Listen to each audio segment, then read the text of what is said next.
بیان کیا جاتا ہے کہ غزوہ خیبر کے موقع پر ایک چرواہا حضور اقدس صلی اللہ علیہ وآلہ وسلم کی خدمت میں حاضر ہوا۔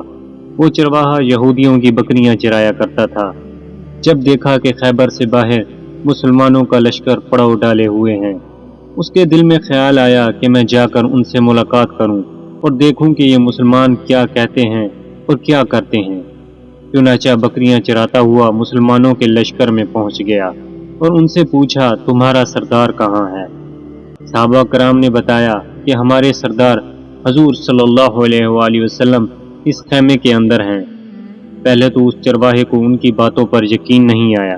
اس نے سوچا کہ اتنے بڑے سردار ایک معمولی سے خیمے کے اندر کیسے بیٹھ سکتے ہیں۔ اس کے ذہن میں یہ بھی تھا کہ جب آپ اتنے بڑے بادشاہ ہیں تو بہت ہی شان و شوکت اور ٹھاٹ باٹ کے ساتھ رہتے ہوں گے، لیکن وہاں تو کھجور کے پتوں کی چٹائی سے بنا ہوا ایک خیمہ تھا۔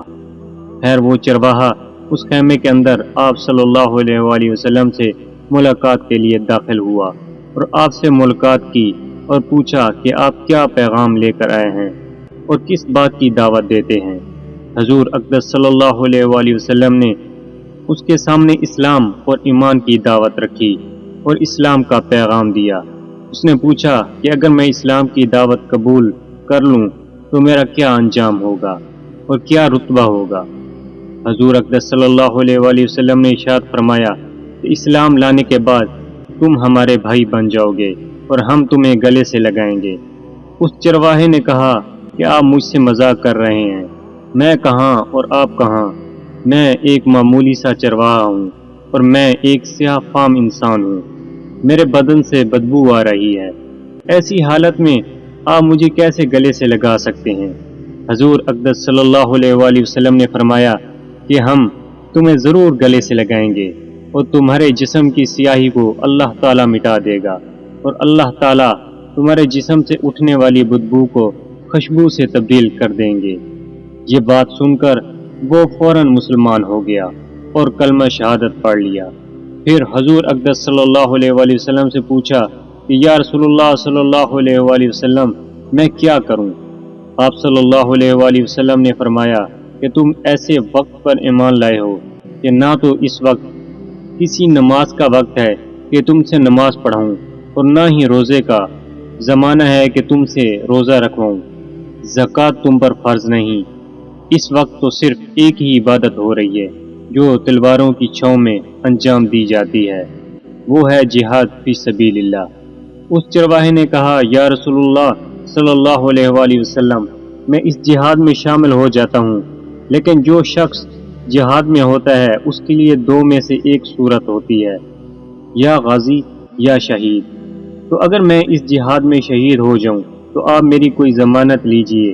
حضور اقدس صلی اللہ علیہ وآلہ وسلم نے فرمایا کہ میں اس بات کی ضمانت لیتا ہوں کہ اگر تم اس جہاد میں شہید ہو گئے تو اللہ تعالیٰ تمہیں جنت میں پہنچا دیں گے اور تمہارے جسم کی بدبو کو خوشبو سے تبدیل فرما دیں گے اور تمہارے چہرے کی سیاہی کو سفیدی میں تبدیل کر دیں گے، کیونکہ وہ چرواہا یہودیوں کی بکریاں چراتا ہوا وہاں پہنچا تھا۔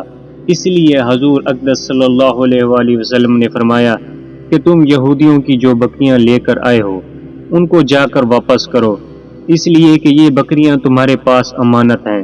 اس بات سے یہ اندازہ لگائیں کہ جن لوگوں کے ساتھ جنگ ہو رہی ہے، جن کا محاصرہ کیا ہوا ہے، ان کا مال غنیمت ہے، لیکن چونکہ وہ چرواہا بکریاں معاہدے پر لے کر آیا تھا، اس لیے آپ نے حکم دیا کہ پہلے وہ بکریاں واپس کر کے آؤ، پھر آ کر جہاد میں شامل ہونا۔ چنانچہ اس چرواہے نے جا کر بکریاں واپس کیں اور واپس آ کر جہاد میں شامل ہوا اور شہید ہو گیا۔ جب جنگ ختم ہوئی تو حضور اقدس صلی اللہ علیہ وآلہ وسلم لشکر کا جائزہ لینے لگے۔ ایک جگہ آپ نے دیکھا کہ صحابہ کرام کا مجمع اکٹھا ہے۔ جب آپ قریب پہنچے تو ان سے پوچھا کہ کیا بات ہے؟ صحابہ کرام نے فرمایا جو لوگ جنگ میں شہید ہو گئے ہیں ان میں سے ایک آدمی ایسا بھی ہے کہ جس کو ہم سے کوئی نہیں پہچانتا۔ آپ صلی اللہ علیہ وآلہ وسلم نے فرمایا کہ مجھے دکھاؤ۔ جب آپ نے دیکھا تو آپ نے فرمایا تم اس شخص کو نہیں پہچانتے مگر میں اس شخص کو پہچانتا ہوں، یہ چرواہا ہے اور یہ وہ عجیب و غریب بندہ ہے جس نے اللہ کی راہ میں ایک بھی سجدہ نہیں کیا، اور میں اس بات کی گواہی دیتا ہوں کہ اللہ تعالیٰ اس کو سیدھا جنت الفردوس میں پہنچا دیا ہے، اور میری آنکھیں دیکھ رہی ہیں کہ ملائکہ اس کو غسل دے رہے ہیں اور اس کی سیاہی سفیدی میں تبدیل ہو گئی ہے اور اس کی بدبو خوشبو سے بدل گئی ہے۔ اس واقعے سے ہمیں یہ سبق ملتا ہے کہ اندازہ کیجئے اگر کچھ عرصے پہلے اس چرواہے کو موت آ جاتی تو سیدھا جہنم میں چلا جاتا، اور اب اس حالت میں موت آئی کہ ایمان لا چکا ہے اور سرکار دو عالم صلی اللہ علیہ وآلہ وسلم کا غلام بن چکا ہے، تو اب اللہ تعالیٰ نے اتنا بڑا انقلاب پیدا فرما دیا۔ اسی لیے فرمایا اعتبار خاتمے کا ہے، اس لیے بڑے بڑے لوگ لرزتے رہتے ہیں اور یہ دعا کرتے رہتے ہیں کہ یا اللہ ہمارا خاتمہ ایمان پر فرما۔ میری یہ دعا ہے کہ اللہ تعالی ہم سب کو اس سے سبق حاصل کر کے اس پر عمل کرنے کی توفیق عطا فرمائے، آمین۔